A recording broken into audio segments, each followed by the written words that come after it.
بسم اللہ الرحمن الرحیم۔ السلام علیکم لسنرز، کیسے ہیں آپ؟ امید کرتی ہوں کہ آپ سب انشاءاللہ تعالیٰ ٹھیک ہوں گے۔ اللہ تعالیٰ آپ کو اپنے حفظ و امان میں رکھے، دنیا اور آخرت کی بھلائیاں عطا کرے۔ سو لسنرز، آپ سن رہے ہیں نزی وائس کے ساتھ ناول اپرادھی لاسٹ ایپیسوڈ۔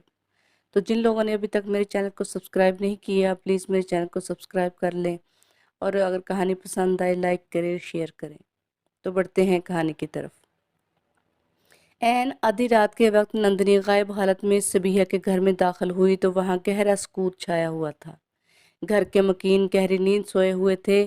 3 کمروں پر مشتمل یہ مختصر سا مکان مکینوں کی مفلسی کا جیتا جاگتا نمونہ تھا۔ در و دیوار سے اداسی کے ساتھ ساتھ اسرت ٹپک رہی تھی، لیکن نندنی کے پہلو میں دل کی جگہ پتھر رکھا ہوا تھا جس میں ہمدردی کے جذبات پنپ ہی نہیں سکتے تھے۔ وہ رحم کے لفظ سے ناشنا تھے۔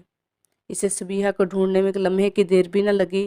وہ اپنی چھوٹی بہن کے ساتھ درمیان والے کمرے میں محو خواب تھی۔ زیرو بلب کی مدھم روشنی میں نندنی نے محو استراحت صبیحہ پر ایک بھرپور نظر ڈالی، اور پھر بے اختیار اس کے لبوں پر ایک مسکراہٹ سی پھیلتی چلی گئی۔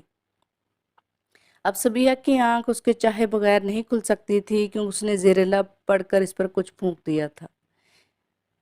نندنی نے اپنے کالے علم کے ذریعے سے بے ہوش کر دیا تھا۔ دوسرے ہی لمحے نندنی نے صبیحہ کو اٹھا کر کندھے پر ڈالا اور فضا میں تیرتی ہوئی واپس اجیت کے گاؤں کی طرف روانہ ہو گئی۔ بے ہوش صبیحہ اس کے کندھے پر جھول رہی تھی۔ گاؤں میں داخل ہوتے ہی اس نے اجیت کے گھر کا رخ کیا۔ صبیحہ کو لے کر جب اپنے کمرے میں داخل ہوئی تو اجیت وہاں موجود تھا۔ یہ تو اچھا ہوا کہ وہ اس وقت ظاہر حالت میں تھی، ورنہ صورتحال بگڑ سکتی تھی، کیونکہ اجیت پر اس نے اپنی اصلیت ابھی تک ظاہر نہیں کی تھی اور نہ ہی ظاہر کرنے کا ارادہ رکھتی تھی۔ تم نے بہت دیر لگا دی، میں تو بہت پریشان ہو رہا تھا کہ شاید تم کسی مصیبت میں پڑ گئی ہو، اجیت اسے دیکھتے ہی جھٹ سے بولا۔ نندنی نے صبیحہ کو بستر پر ڈالتے ہوئے جواب دیا، یہ لڑکی بہت تیز ترار ہے، کسی طرح قابو میں نہیں آ رہی تھی، مجبوراً مجھے اسے بے ہوش کرنا پڑا، تب کہیں جا کر میں اسے یہاں لانے میں کامیاب ہوئی۔ اس کے بعد اجیت کے استفسار پر نندنی نے لڑکی کے اغوا کی خود ساختہ کہانی اسے سنا دی، جسے سن کر اس عقل کے اندھے نے یقین کر لیا۔ اجیت نے پینے کے لیے ایک برتن میں پانی رکھ دیا تاکہ ہوش میں آنے کے بعد صبیحہ کو اگر پیاس لگے تو پانی موجود ہو۔ نندنی نے دوبارہ کچھ پڑھ کر اس پر پھونک دیا، اب وہ کسی وقت ہوش میں آ سکتی تھی۔ اس رات نندنی کے فرار نے ابو سلیمان کو اپنی ہی نظروں میں گرا دیا تھا۔ وہ خود کو جی بھر کر کوس رہا تھا، کیونکہ نندنی ہر بار اس کے ہاتھ میں آ کر نکل جاتی۔ سجاد الگ سے اس کا مذاق اڑا رہا تھا، البتہ انسپکٹر آبدی اور کاشف برابر اس کا حوصلہ بڑھانے کی کوشش کر رہے تھے، مگر اس کی جھنجھلاہٹ کسی طرح بھی کام نہیں ہو رہی تھی۔ میں اس کا وہ حشر کروں گا کہ اس کی کئی نسلیں یاد رکھیں گی، ابو سلیمان ان تینوں کے ساتھ بیٹھا دانت پیستے ہوئے بولا۔ کسے یاد رکھیں گی؟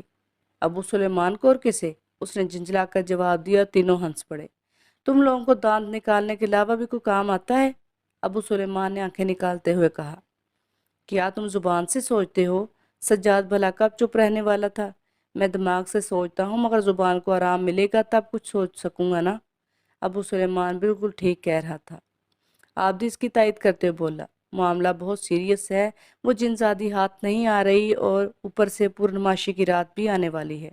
دعا کرو کہ وہ اگلے شکار کے لیے صبیحہ ہی کو منتخب کرے تاکہ ہم بآسانی سے گھیر سکیں۔ ابو سلیمان بولا، صبیحہ کی نگرانی میرے ایک دوست کر رہا ہے، مگر میں کچھ اور سوچ رہا ہوں۔ وہ کیا؟ آبدی نے استفسار کیا۔ میں سوچ رہا تھا کہ صبیحہ کو اغوا ہونے دیا جائے۔ دراصل میں پورنماشی کی رات نندنی پر ہاتھ ڈالنا چاہتا ہوں۔ نہیں، یہ رسک ہے، سجاد بولا۔ اس طرح صبیحہ بیچاری کو کوئی نقصان بھی پہنچ سکتا ہے۔ میں تمہاری اس سوچ کی تائید نہیں کروں گی۔ ہمیں یہ رسک تو لینا ہی پڑے گا، ابو سلیمان کے بجائے کاشف بولا۔ البتہ میں تم لوگوں کو یہ یقین دلاتا ہوں کہ نندنی صبیحہ کو اغوا کرنے کے بعد پورنماشی کی رات تک کوئی نقصان نہیں پہنچائے گی۔ میں جانتا ہوں، ابو سلیمان نے کہا، اسی لیے تو میں چاہتا ہوں کہ اغوا ہونے دیا جائے۔ مجھے یقین ہے کہ آنے والی پورنماشی کی رات نندنی کی زندگی کی آخری رات ہوگی۔ اتنا کہہ کر ابو سلیمان اچانک غائب ہو گیا اور وہ تینوں پریشانی کے عالم ایک دوسرے کی شکل دیکھنے لگے۔ ایک لمحہ توقف کے بعد سجاد بولا، شاید کوئی گڑبڑ ہو گئی ہے، لگتا ہے ابو سلیمان کو اس کے دوست نے بلایا ہے، جو صبیحہ کی نگرانی پر مامور تھا، لیکن اسے بتا کر جانا چاہیے تھا۔ خواہ مخواہ ہمیں پریشانی میں مبتلا کرنے کی کیا ضرورت تھی؟ جنوں کے کام جن ہی جانے یا پھر اللہ جانے، بندے کیا جانے۔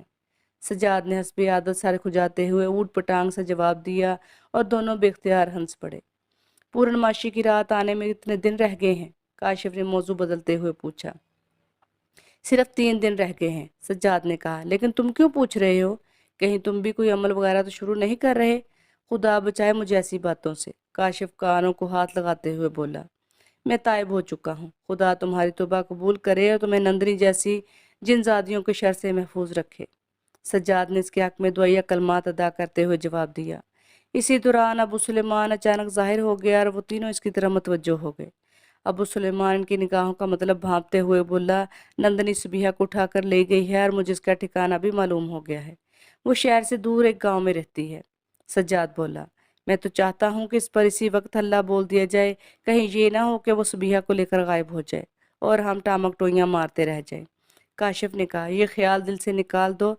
नंदनी कहीं भी चली जाए मगर अपने अमल की तकमील के लिए राम मंदिर में ही आएगी। इस अमल के लिए एक बात जो जगह मुतय्यन की जाती है बाद में वो तब्दील नहीं की जा सकती, वरना अमल का उल्टा असर हो जाता है और अमल को अपनी जान के लाले पड़ जाते हैं। गुड, आबदी ने इसे शाबाश देते बोला, ये बात बताकर तुमने हमारी आधी परेशानी कम कर दी है। नंदनी को ठिकाने लगाने के बाद इंशाअल्लाह मैं अदालती कार्रवाई में तुम्हारी भरपूर मदद करूंगा।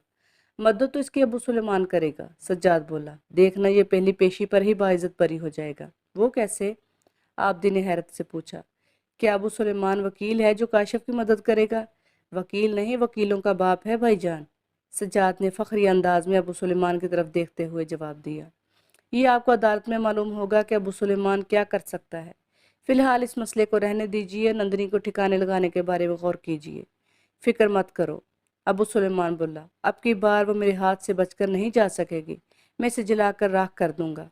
मगर फिलहाल सबिहा की हिफाजत करने के लिए तुमने क्या बंदोबस्त किया? आबदी ने अबू सुलेमान से सवाली अंदाज में पूछा। फिक्र करने की कोई ज़रूरत नहीं, सबिहा की हिफाजत का बंदोबस्त हो चुका है। मैंने वक्ती तौर पर उसके जहन को मफलूज कर दिया। अब अपने बारे में कुछ भी नहीं जानती, यूं समझिए जैसे उसकी याददाश्त खो चुकी है। अबू सुलेमान ने मुतमईन अंदाज में जवाब दिया। आबदी ने दोबारा सवाल किया। ये मैंने नहीं किया बल्कि मेरे उस दोस्त ने किया जो इस वक्त सबिहा के बदन में दाखिल होकर गांव के तहखाने में पड़ा हुआ है, अबू सुलेमान ने इसे फखरी अंदाज में बताते हुए कहा। सज्जाद ने कहा, अरे यार तुमने तो कमाल ही कर दिया। मैं तो तुम्हें एक उन जहन जिन समझता था, लेकिन तुम तो जिनों के आइंस्टाइन हो। तो ही वावेला मचाने की बजाय खामोशी से इर्द गिर्द का जायजा लेना शुरू कर दिया। तहखाने में किसी खुफिया कोने से सूरज की रोशनी अंदर दाखिल हो रही थी, इसलिए हर चीज़ वाज़िया नज़र आ रही थी। उसके दिमाग में किसी किस्म का बोझ न था। वो बहुत मुतमईन थी, लेकिन अपने बारे में कोशिश के बावजूद इसे कुछ भी याद नहीं आ रहा था, हत्ता कि वो अपना नाम तक भूल चुकी थी। थोड़ी देर बाद बैठे रहने के बाद वो अपनी जगह से उठी और मट्टी के उस घड़े की तरफ बढ़ गई जिस पर सिल्वर का एक गिलास रखा हुआ था। उसने घड़े से गिलास में पानी उंडेला, फिर एक ही सांस में गिलास खाली कर दिया। पानी पीने के बाद उसने दोबारा गिलास को घड़े पर रखा और उठकर तहखाने में टहलना शुरू कर दिया। टहलने के साथ साथ वह अपने मुतल्लक भी सोचे जा रही थी। तकरीबन आधा घंटा टहलने के बाद वो उकताकर दोबारा तहखाने के ठंडे फर्श पर बैठ गई। ताहम उसे भूख के अलावा कोई फिक्र थी न गम। अब उसे बैठे हुए चंद ही लम्हे गुजरे थे कि उसकी समातों से तख्ता खिसकने की आवाज़ टकराई। वो चौंक कर तहखाने की सीढ़ियों की तरफ मुतवज्जो हो गई। एक सानिए के बाद उसके सामने एक हसीन और जमील दुशीज़ा खाने के ट्रे लिए खड़ी थी। लो खाना खा लो, दुशीज़ा ने उसके सामने ट्रे रखते हुए नरम लहजे में कहा, और सबिहा कुछ कहे बगैर खाने पर टूट पड़ी। किसी भी चीज़ की ज़रूरत हो तो तहखाने का तख्ता ज़ोर से बजा देना, मैं हाजिर हो जाऊंगी। खाना लाने वाली हसीना जो कि नंदनी थी वापस पलटते हुए बोली और सबिहा ने इस बात में सर हिलाया। नंदनी सबिहा को खाना पहुंचाकर जब वापस अपने कमरे में दाखिल हुई तो उसके चेहरे पर फिक्र और परेशानी के आसार नजर आ रहे थे। असल में उसे सबिहा के अजीबोगरीब रवैये ने चौंका दिया था। तुम कुछ फिक्रमंद नजर आ रही हो, लड़की ठीक ठाक तो है ना? अजीत ने उसे परेशान देखते ही सवाली अंदाज में पूछा। लड़की तो बिल्कुल ठीक है, लेकिन वो कुछ कहते कहते रुक गई। लेकिन क्या? अजीत ने बेसब्री से इस्तफसार किया। उसका रवैया कुछ अजीब सा है, हालांकि उसे बहुत परेशान और फिक्रमंद होना चाहिए, जबकि उसके बरक्स वो खोई खोई सी नजर आ रही है। उसने मुझसे बात तक करना गवारा नहीं की, नंदनी ने उसके सामने तफसील बयान करते हुए कहा। अगवा करते वक्त कहीं तुमने उसके सर वगैरह पर चोट तो नहीं लगाई? क्योंकि जो हालत तुम इसकी बता रही हो इससे तो यही जाहिर होता है जैसे उसकी याददाश्त खो गई हो। अजीत ने मुतफक्कर लहजे में पूछा। नंदनी ने नफी में सर हिला दिया। अच्छा अब तुम आराम करो, मैं इस लड़की को देखता हूँ, अजीत उठते हुए बोला। ठीक है जाओ, मगर उस लड़की का ध्यान रखना। नंदिनी ने उसे समझाते हुए जवाब दिया और इस बात में सारे हिलाते हुए कमरे से बाहर निकल गया। अजीत जब तहखाने की सीढ़ियां उतरता हुआ नीचे पहुंचा तो सुबिया दीवार से टेक लगाए और टांगे पसारे खला में घूर रही थी। ताहम उसके होंठ आहिस्ता आहिस्ता हिल रहे थे। उसे देखकर यूं लगता था जैसे वो जेर लब कुछ पढ़ रही हो। क्या हाल है? अजीत ने उस पर एक निगाह डालते हुए पूछा। ठीक हूँ भाईजान, तुम अपनी सुनाओ, कैसे बसर हो रही है? सुबिया ने झट से जवाब दिया और वो हैरतज़दा होकर उसकी शक्ल देखने लगा। कहीं तुम पागल तो नहीं? मैं तुम्हारा भाई कब से हो गया? अजीत एकदम झंझला उठा।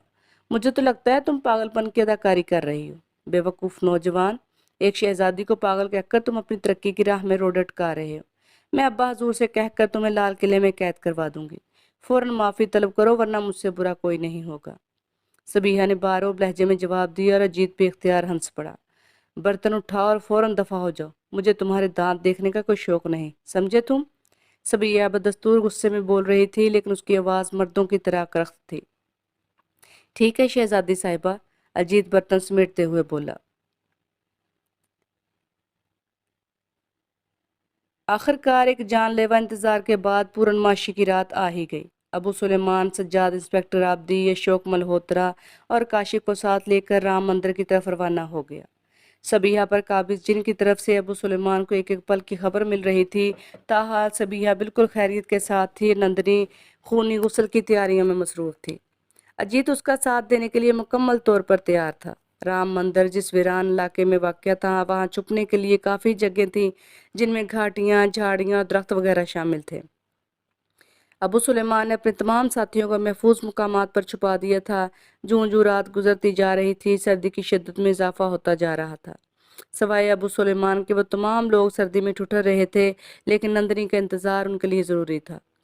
आधी रात के करीब अबू सुलेमान को दूर से 3 इंसानी हेवले मंदिर की तरफ आते हुए दिखाई दिए तो उसके असाब तन गए। शायद नंदनी आ रही है, उसने सरगोशी के अंदाज में अपने साथियों को होशियार करते हुए कहा। तुम लोग तैयार रहो, लेकिन एक बात याद रखना, जब तक मैं ना कहूँ कोई हरकत ना करना।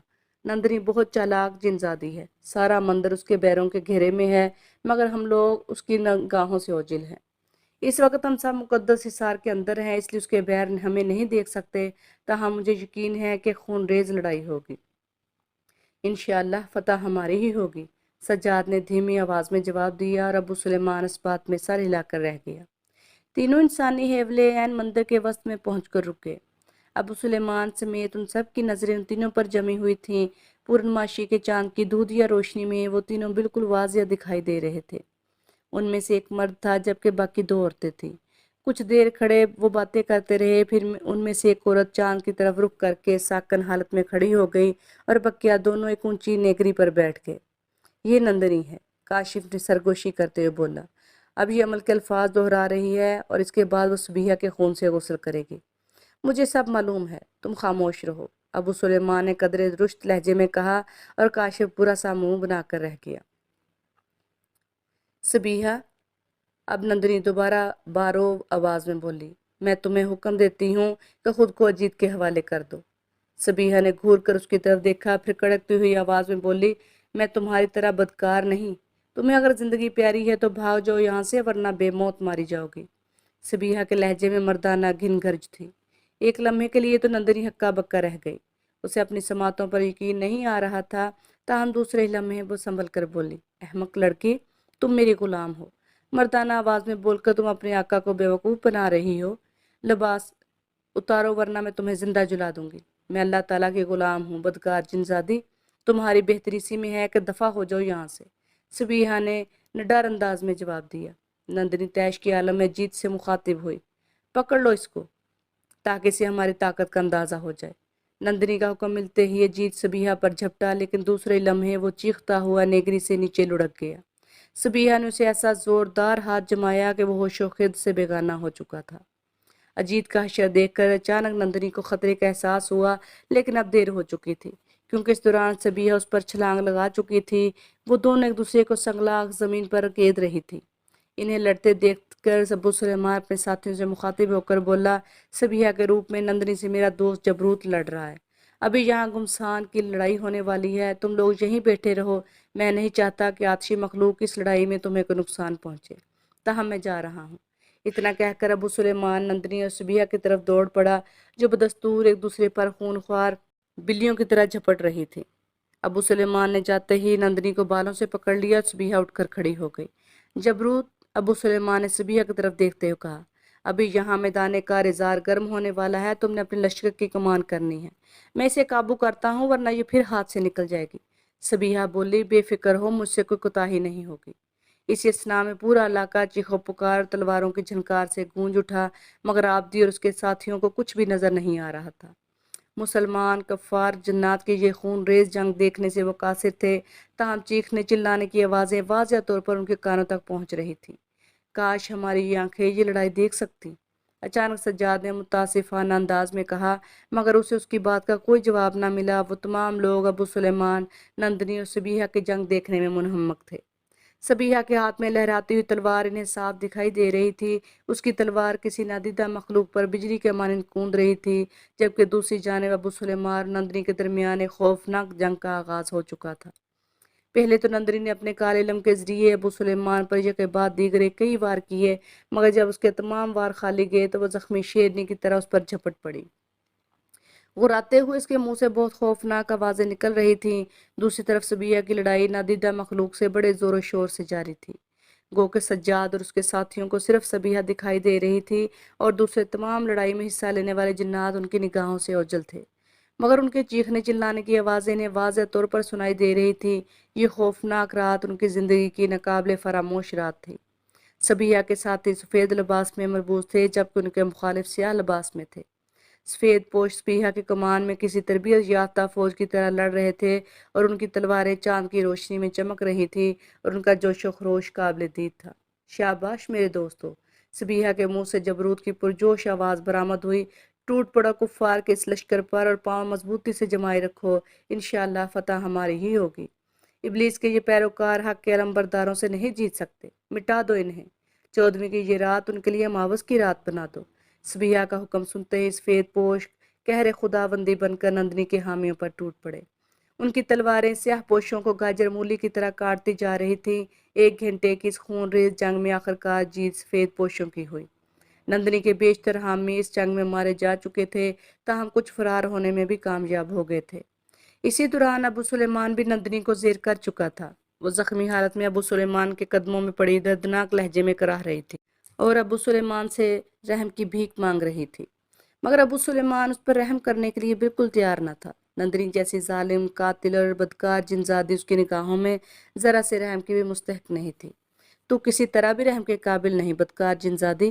ابو سلیمان کے قریب کھڑی ہوئی صبیحہ نے اس کی پسلیوں میں ایک زوردار ٹھوکر لگاتے ہوئے کہا اور نندنی کے منہ سے بے اختیار ایک چیخ نکل گئی، ابھی نہیں۔ ابو سلیمان صبیحہ کو ہاتھ کے اشارے سے روکتے ہوئے بولا، ہمارے دوسرے ساتھیوں کو آلین دو، پھر اس کے ساتھ بھی نپٹ لیں گے۔ یہ کہہ کر ابو سلیمان نے سجاد اور اس کے ساتھیوں کا آواز دے کر بلا لیا۔ وہ چاروں دوڑتے ہوئے ابو سلیمان کے نزدیک پہنچ کر رکے۔ ابو سلیمان نے انسپکٹر آبدی اور اشوک ملہوترا کو مخاطب کرتے ہوئے کہا، اسے دیکھو، یہ نندنی ہے، اس نے اب تک جتنے بھی جرم کیے سب کا تم لوگوں کے سامنے اقرار کرے گی تاکہ تم لوگ عدالت کے سامنے سچائی بیان کر سکو، ورنہ اس ملک کے اندھا قانون سارے جرائم کاشف کے سر تھوپ کر اسے تختہ دار پر چڑھا دے گا۔ یہ کہہ کر ابو سلیمان نندنی کی طرف متوجہ ہو گیا، چل بتا ان کو ساری کہانی ورنہ یہیں تمہیں جلا کر بھسم کر ڈالوں گا۔ نندنی کی قوت مدافعت دم توڑ چکی تھی۔ ابو سلیمان اور سجاد کے روحانی علوم کے سامنے اس کا سارا کال علم دھرے کا دھرا رہ گیا۔ کوشش کے باوجود وہ جوابی کارروائی کے طور پر کچھ بھی نہ کر پا رہی تھی۔ اسے یوں محسوس ہو رہا تھا جیسے کسی نادیدہ قوت نے اس کا سارا علم چھین لیا۔ تب اس نے پریشان نظروں سے ابو سلیمان کی طرف دیکھا، پھر صبیحہ کے روپ میں کاشف کو بہکانے سے لے کر کامنی کے قتل تک کی ساری سرگزشت ان لوگوں کے سامنے بیان کر دی۔ بس یہ کوئی اور جواب طلب باقی بات رہ گئی ہے۔ نندنی کے خاموش ہوتے ہی ابو سلیمان نے اس سے سوالیہ نظروں سے پوچھا۔ کاشف بولا، صبیحہ کو کیسے معلوم ہوگا کہ میں بے گناہ ہوں، کیونکہ وہ تو ابھی تک آپ کے دوست کے تابع ہے۔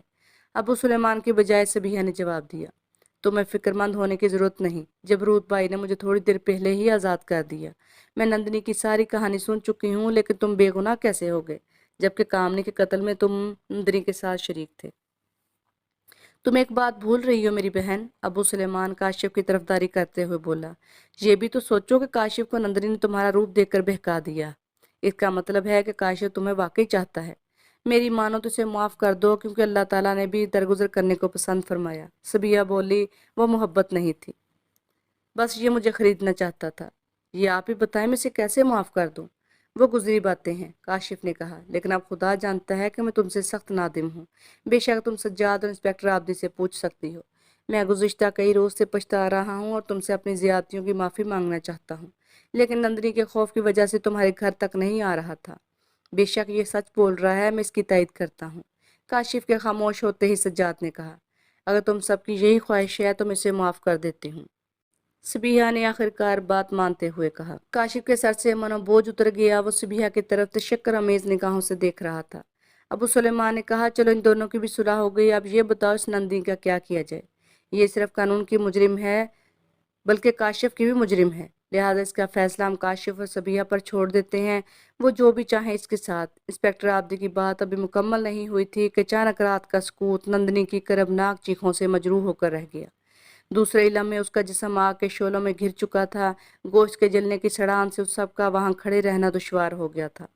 वो सब भागते हुए राम मंदिर के अहाते से बाहर निकल गए। उनके अकब में फलक शगाफ चीखों का सिलसिला काफ़ी देर तक जारी रहा। फिर एक धमाके से राम मंदिर की टूटी फूटी इमारत ज़मीन बोस हो गई। फिजा में गर्दो गुबार और धुएं के बादल उठ रहे थे। चौदहवीं के चांद की रोशनी में ये सारा मंजर इन्हें वाज़ह तौर पर दिखाई दे रहा था। वो सब मंदिर से काफ़ी फासले पर खड़े हैरत ज़दा निगाहों से एक दूसरे की तरफ देख रहे थे। अबू सुलेमान ने उन सब की परेशानी का सबब भांपते हुए कहा, परेशान होने की ज़रूरत नहीं, ये सब शंभूनाथ की भटकती हुई आत्मा ने किया है। उसने मरकर भी नंदनी से अपनी मौत का बदला लिया है। खास काम जहां पाक, सज्जाद पुरइत्मीनान लहजे में बोला। सज्जाद की बात सुनकर वो सब खामोशी के साथ रवाना हो गए। जिंदगी में पहली बार काशिफ खुद को हल्का फुल्का और खुशो खुर्रम महसूस कर रहा था। एक हफ्ते के बाद जब काशिफ को अदालत के सामने पेश किया गया तो इंस्पेक्टर आबदी का बयान सुनकर जज समेत तमाम लोग हैरतज़दा रह गए। कोई भी उसकी बात पर यकीन करने के लिए तैयार नहीं था। तब मजबूरन अबू सुलेमान को अदालत में हाजिर हुआ। अबू सुलेमान ने जज के सामने मुख्तलिफ रूप धारे और उसे गायब होकर भी दिखाया। यूं जज को ना चाहते हुए भी काशिफ को बाइज्जत बरी करना पड़ा। दूसरी तरफ सबिया जब चंद रोज गायब रहने के बाद घर पहुंची तो उसकी फुफ्फी ने दोबारा तूफान खड़ा कर दिया। सबिया का हाथ घूमा और फिर फुफ्फू लट्टू की तरह घूमती हुई पुश्त के बल पुख्ता फर्श पर गिर पड़े। उसे आखिरी अल्फाज अदा करने का मौका ही ना मिला। अब वो पुरजोर अंदाज में कराहतने के साथ साथ खौफजदा नजरों से सबिया की तरफ देख रही थी। सबिया दोबारा जबरूत के लहजे में गर्ज कर बोली, 1 मिनट में इस घर की दहलीज पार कर जाओ, वरना यही जमीन में जिंदा गाड़ दूंगी। वैसे भी सबिया के भरपूर थप्पड़ ने उसके 14 तबक रोशन कर दिए थे। सबिया बेटी, ये तुम किस तरह बोल रही हो? खुदा ना करे कहीं सचमुच तुम पर किसी आसेब का साया तो नहीं पड़ गया? अपनी बहन के दफा होते ही रिजवान अहमद ने सहमे हुए अंदाज में बेटी से सवाल किया और सबिया बेख्तियार कहा लगाकर हंस पड़ी। नहीं बाबा जान, ऐसी कोई बात नहीं। वो दरअसल बात खोल करते हुए बोली, मैं अल्लाह ताला के फजल करम से बिल्कुल ठीक ठाक हूँ। फुप्पी जैसी औरत को सबक सिखाने के लिए ये ड्रामा जरूरी था, वरना वो गली गली मुझे बदनाम करती फिरती। फिर एक दिन काशिफ अपने वालदैन के साथ सबिया के घर पहुंच गया। सेठ तारक जमील ने बगैर किसी लिगी लिपटी के रिजवान अहमद से काशिफ के लिए सबिया का हाथ मांग लिया। रिजवान अहमद पहले तो इतने बड़े और मशहूर और मरूफ शख्स को अपने घर में देखकर हवास बाख्ता हो गया, मगर जब उसे उनकी आमद का मकसद मालूम हुआ तो उसकी खुशी की इंतहा न रही। उसने फ़ौरन रिश्ते के लिए हाँ कर दी। उसके बाद चट मंगनी पट ब्याह वाला मामला हो गया। अबू सुलेमान और जबरूत भी इंसानी शक्ल में उनकी शादी की तकरीब में शरीक हुए। सबिया और काशिफ की शादी जिस धूमधाम से हुई वो बयान करने की कतई ज़रूरत नहीं। रात के वक्त जब काशिफ हुजला रूसी में दाखिल हुआ तो वहाँ सबिया के साथ एक अजनबी मर्द को देखकर हैरान रह गया। ज्यादा हैरान होने की जरूरत नहीं मिस्टर काशिफ, मैं जबरूत हूँ। सूरत की तब्दीली देखकर किसी शक का इजहार न करना। और हाँ, एक बात कभी ये मत भूलना कि सबिया का कोई भाई नहीं। तुमने अगर जिंदगी के किसी मोड़ पर मेरी बहन के साथ ज्यादती की, फिर मुझसे बुरा कोई ना होगा। नंदनी की तरह कोई और जिनजादे भी तुम्हारे पीछे लगा सकता हूँ। इतना कहकर जबरूत अचानक गायब हो गया और सबिया शर्माने के बजाय कहकहा लगाकर काशिफ की हालत पर हंस पड़ी, जो हवन्नकों की तरह सबिया की शक्ल देख रहा था। सो लिसनर, ये थी आज की एपिसोड। मैं उम्मीद करती हूँ ये नावल भी आपको अच्छा लगा होगा। नेक्स्ट इंशाल्लाह एक नया नावल लेकर आऊँगी, उम्मीद करती हूँ वो भी आपको पसंद आएगा। तो अगर मेरी कहानी पसंद आए तो ज़्यादा से ज़्यादा लाइक करें और शेयर करें और ज़्यादा से ज़्यादा सब्सक्राइब करवाने में मेरी हेल्प करें। تو کہانی سننے کے لیے شکریہ، دعا میں یاد رکھیے گا، اللہ حافظ۔